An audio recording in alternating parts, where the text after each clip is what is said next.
Welcome, dear viewers, to CouchWarrior TV on YouTube. I am the CouchWarrior, and you are watching Airness Arcana, a Skyrim Let's Play. Welcome, everyone, to Chapter 8, Part 1.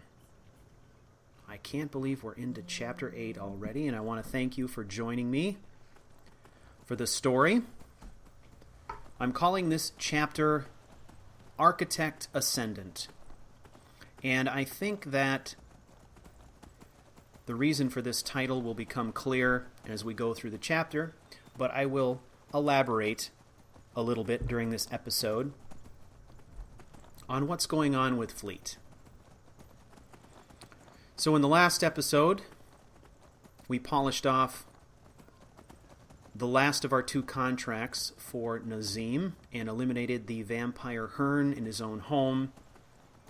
Fleet went to pains to face him in one-on-one combat rather than opting to sneak up behind him and slit his throat. And the reason for that was that he is making a statement with that kill. And it is no secret from previous episodes that Fleet views that as being sort of the first shot in a larger war against the vampire.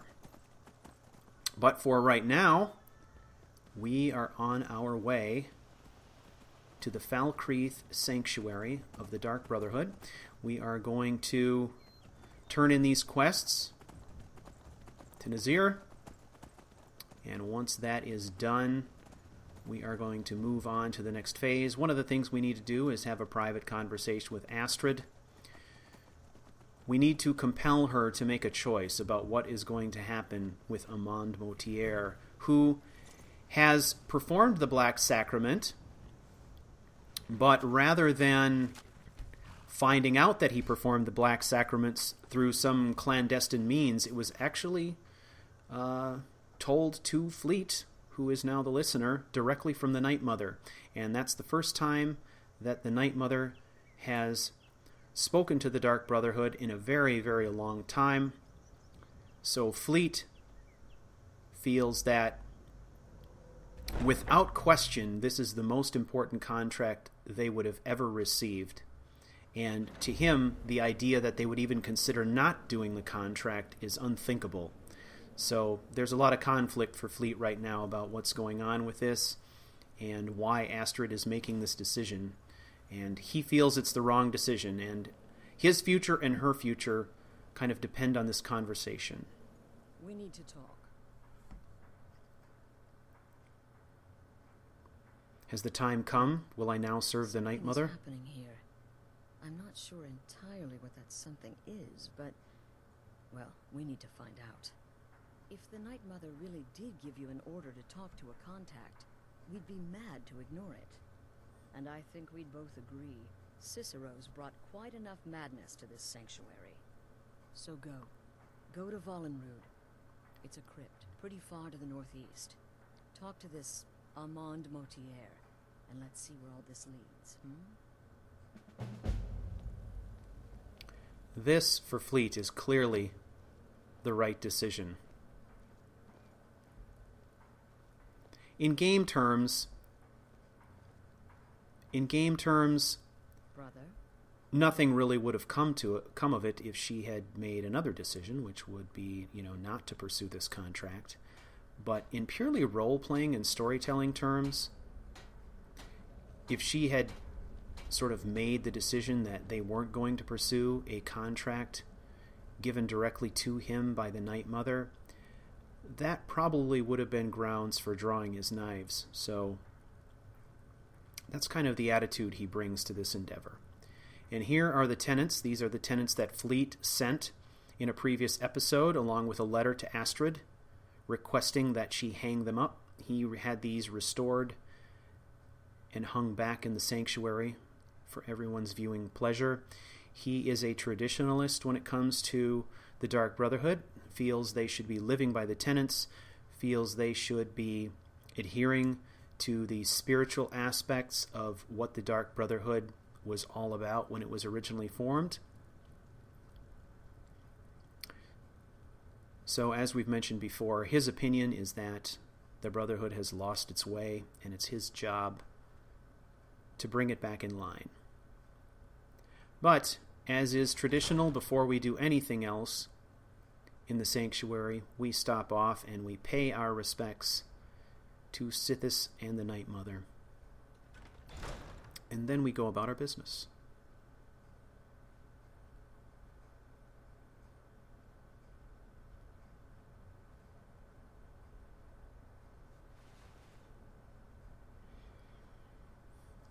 Now here I am using the mod Dovahkiin Relax. There are several settings available with this mod. I have chosen to use the settings that allow him to be sort of more reverent, pay his respects or do meditation, things like that. They suit the character, the kinds of things that he would do. There are other options there, however, and I have not even tried any of those yet. These seemed like the most appropriate and really the main reason that I was even interested in the mod in the first place. Okay, so now it's time for us to talk to Nazir. Always a joy to talk to Nazir. We've got 2 contracts to collect on, so it'd be great to have a little extra money to help replenish our supply of funds after we spent all that coin on our mountaintop home. So let's collect. Here. What's the matter? Can't handle what I'm throwing your way?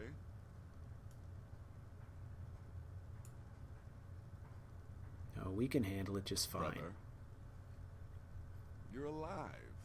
Then I guess you haven't paid a visit to the vampire yet, huh? Lurbuck is dead. Wonderful. The only good bard is a dead one as far as I'm concerned. All that singing and mirth. Your payment, as per the usual. Very good. Hearn No is dead. sarcasm this time. You faced a vampire and lived to tell the tale. Well done. And if you contracted sanguinary vampiris, be sure to get that taken care of. Else you'll end up like our own Babette. Unless, of course, that was your goal all along. Here's your payment. You've got people to kill, my friend. Best get to it. Actually, we don't have any contracts. We don't have anyone to kill at this moment. But we do have an errand to run, and that is going to carry us up to Volunruud. Nobody ever expects a Come now. What everyone else is saying. It can't possibly be true. The Redoran contract. These people are Yes, creepy. you have I love it. In and out of Wardenfell in less than 48 hours. To kill triplets secretly, and then have the whole thing blamed on the mother. So our mission right now is we are going to go talk to Amaund Motierre. He has performed the Black Sacrament, but we have no idea who the target is at this point. A bit of this and a bit of We don't even have an idea of who he is. We only know where to meet him. And strangely, he wants to meet us in a very remote crypt. That is, I don't know, I guess a ways time, brother. to the northeast of Whiterun. So in order to get there, we're going to follow the roads, but we're going to go by way of Riverwood. And along the way, we will be dropping off our 2 companions back at our home, the Cimmeriarch, and continuing on from there alone.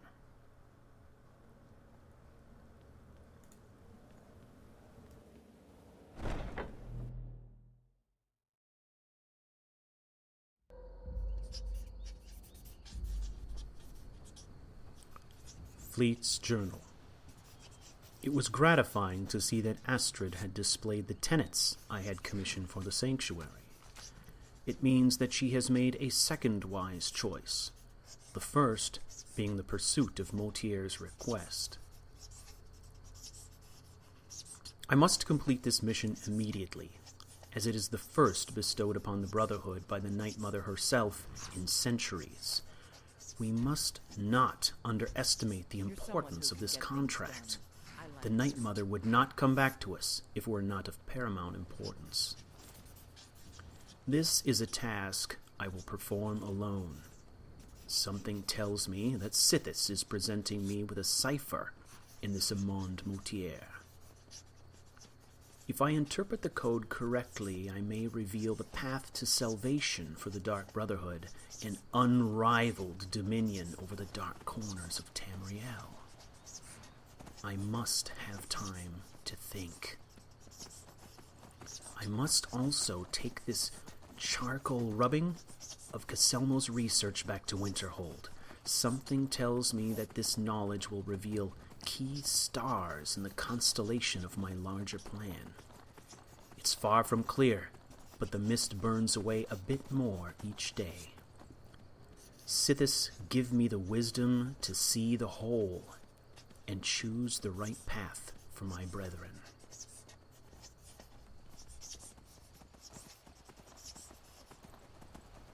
Okay, dear viewers, we have a ride to Riverwood ahead of us. It's a good opportunity for us to talk about the Architect Ascendant, which is the name of Chapter 8.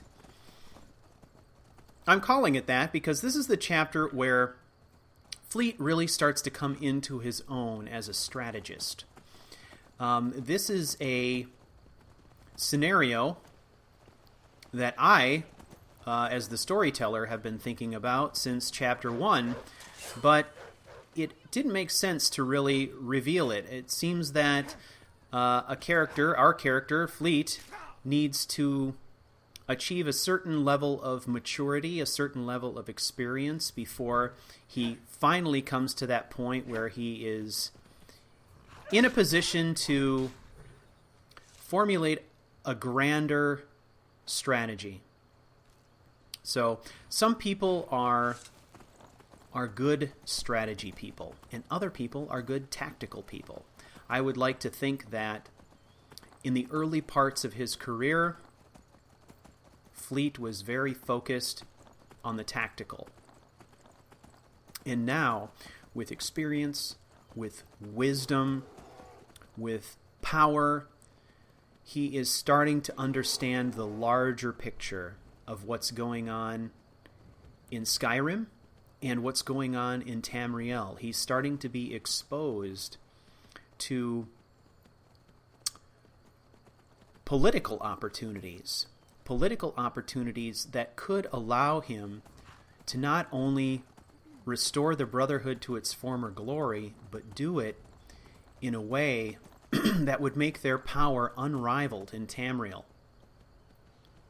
So this is where he's really starting to formulate that plan.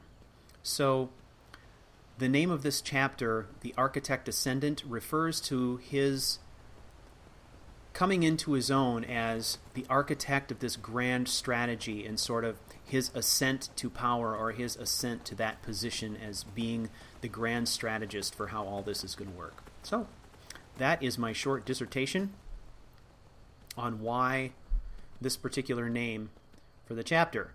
So it's exciting because this is something that has been weighing on my mind for a very, very long time, and at the key of this entire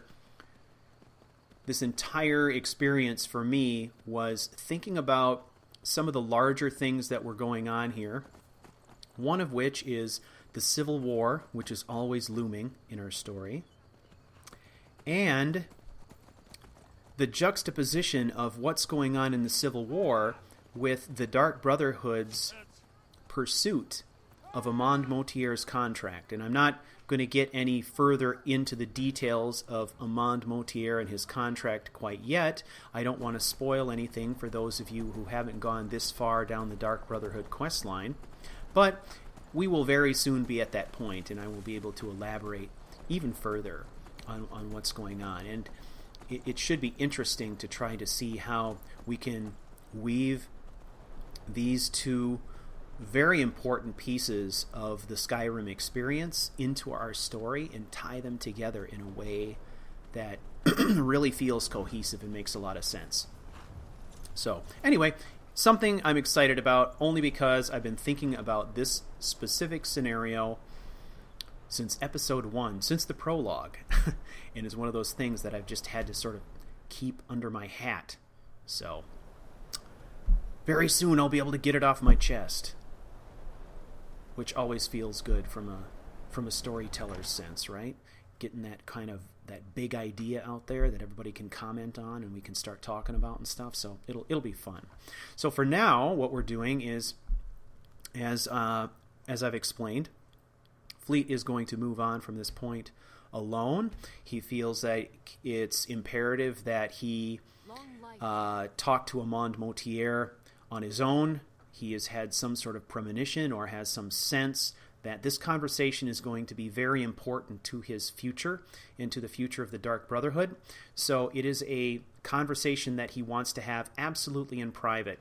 And the reason for that is because he wants to be in a situation where he can absorb all the incoming information and make a decision about what happens next without running the risk of anyone listening in, anyone spying on him. He wants to be kind of holding all the cards. So if you are the architect or the mastermind of some kind of grand plot, the fewer people know about that plot, the better. So that is his aim here. Not to mention the fact that technically this is Dark Brotherhood business, and he is not quite ready to expose any of his followers to that yet. So we talked about that a little bit in the previous episode. So for now, we are going to leave our followers here at the Semeliarch. We're dumping off some things that we do not need. Lighten our load here a little bit. And then it will be time to hit the trail. Now, you may have noticed that once I actually got down to the stables, I actually fast traveled up here to the house rather than taking the secret passage. The reason that I did that is I have found, I don't know if it's, I think that it's specific to this particular mod, but I have found that if I attempt to take followers with me through the secret passage, they won't come with. I don't know why that is. So, in the interest of trying to, deal with that, what I usually do is I'm just taking them up to the door of the stables and then fast traveling up rather than taking the secret passage. For you, my Thane. I am your sword and your shield. Okay, so we are going to make sure that our followers are going to hang out here. We're going to dismiss both of them individually, ask them to hang out here. I'm doing this to be on the safe side. I did do the group command once we got in here, but I just want to be extra sure that they're still here when I return. I would be bummed out if they were gone.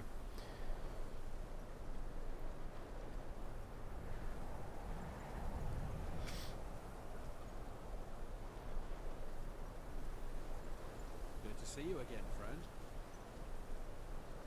There's one of our guards. Good to see Skyrim still has such fine. You give an old man.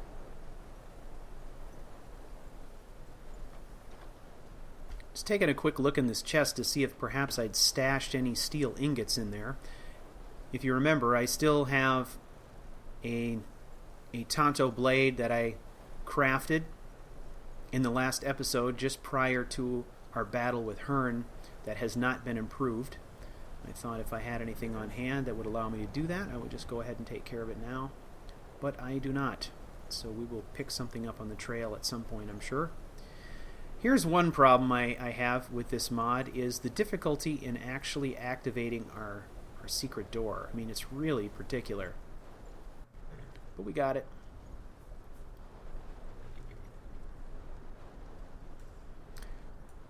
Now another mod that I'm trying out here, it was recommended by a longtime viewer,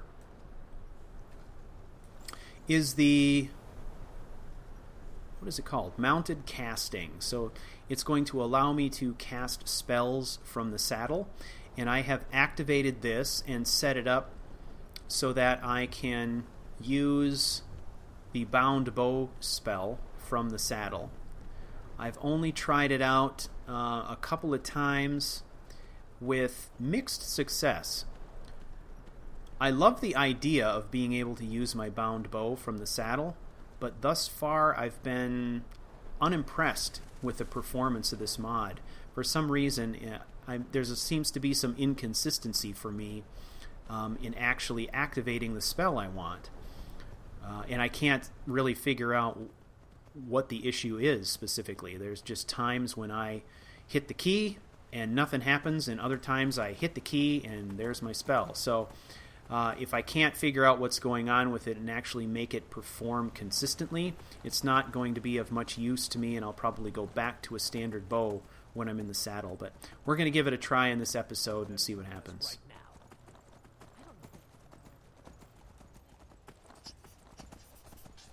Nephae's Journal. We are back home at last. I am tired and sore from the ride, and my clothes are caked with dust. He's left me here alone. Lydia is here, but I may as well be alone. All the woman does is sharpen her sword and do deep knee bends. I swear she's not human. I wanted to continue on with him, but my body is sadly out of shape, and it's all I can do to walk at this point. Our time on the trail was amazing. I did things I never thought I could do. It felt natural. It seems as if his every move has been planned. I have yet to see him do anything that may be interpreted as spontaneous. It's unnerving to feel like I'm starting to understand him. He is deeply religious, and I sense his devotion knows no bounds. It's rare to meet a person like this. He's also the best archer I have ever seen. At one point, Lydia and I were rushing a brigand, and the arrow passed between us with only inches to spare and lodged in the poor bastard's chest.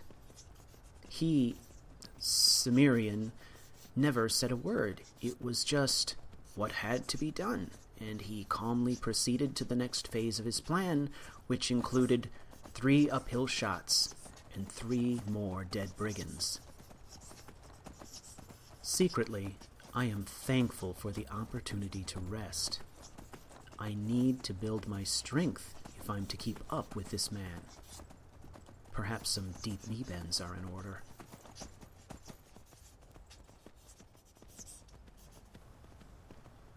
Well, we have finally arrived at Volunruud. It actually isn't very far at all from Whiterun, so we are not too far off the beaten path here.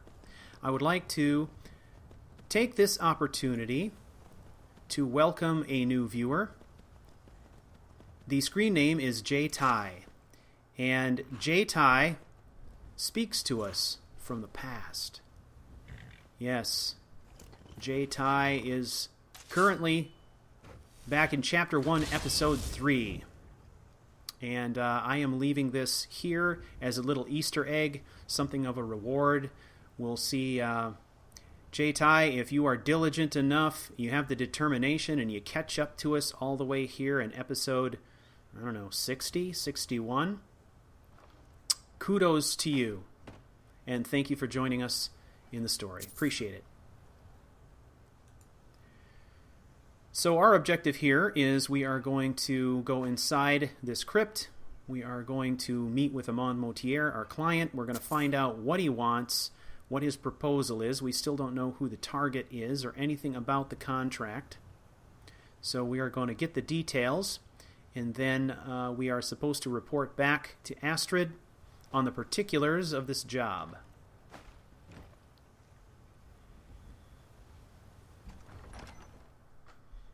Incidentally, if any of you feel like being hospitable, maybe you could travel back in time and welcome J-Tai in the comments. I was skeptical, but it's obvious now. The old hymns had truth to them. The relief wasn't far from the entrance, just as they said. I've no doubt now that it hides the entrance to Kvenel's tomb.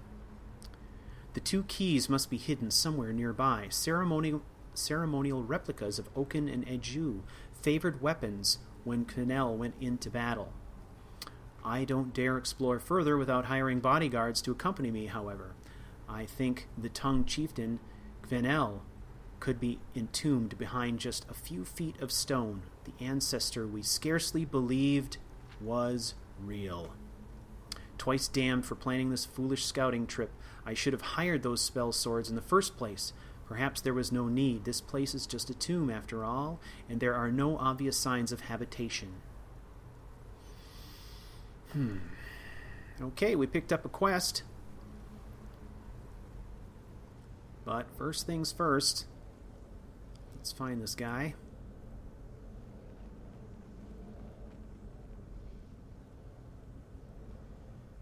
Alright, we're going to go back here to this area. Look at all these dead Draugr. Take this opportunity to loot them. Gold is good. We'll take gold, even in small amounts when we can get it.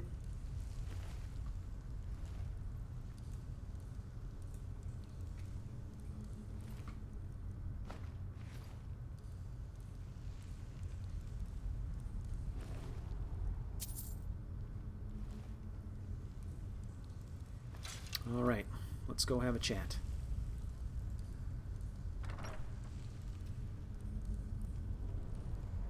By the almighty divines, you've come. You've actually come. This dreadful black sacrament thing. It worked. Remain silent. Right then. You prefer to listen, is that it? Well, you must represent the Dark Brotherhood. I certainly wasn't expecting anyone else. So, I'll cut right to the chase. I would like to arrange a contract. Several, actually. I dare say the most important work your organization has had in, well, centuries. Go on. As I said, I want you to kill several people. You'll find the targets as well as their manners of elimination quite varied. I'm sure someone of your disposition will probably even find it enjoyable. But you should know that these killings are but a means to an end, for they pave the way to the most important target. The real reason I'm speaking with a cutthroat in the bowels of this detestable crypt, for I seek the assassination of the Emperor. Okay. Remain silent. It's a shocking request, I know, but it is inside the purview of what you Dark Brotherhood types do, isn't it? If history is to be believed, you must understand, so much has led to this day, so much planning and maneuvering. Now you're here, as if the very stars have finally aligned. But I digress. Here, let me give you these. They are to be delivered to your, superior. Rexus! The items.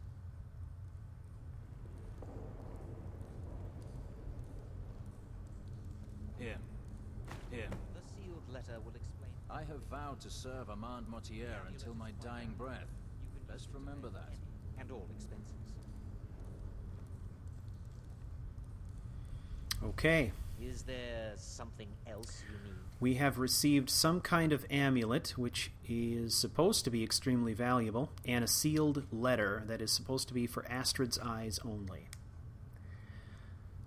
So there are a couple of questions here. One is, Performed the Black Sacrament, contacted you people, how because I thought you valuable guaranteed is this discretion. amulet, and is it really Is this no longer capable so? of paying for all the expenses required to kill an emperor? And second of all, You must deliver those items to your superior. do we and open the I letter? must get out of this foul place.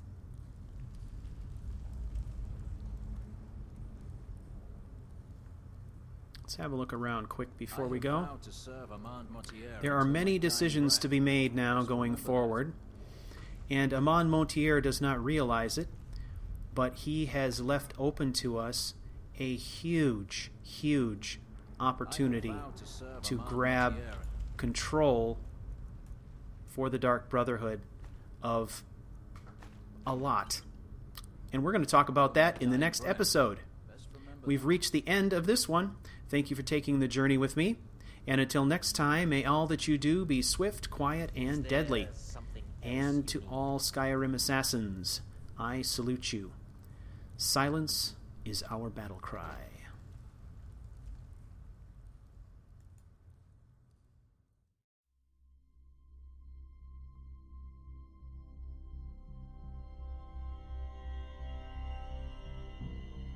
You've been watching Aranis Arcana, a Skyrim Let's Play.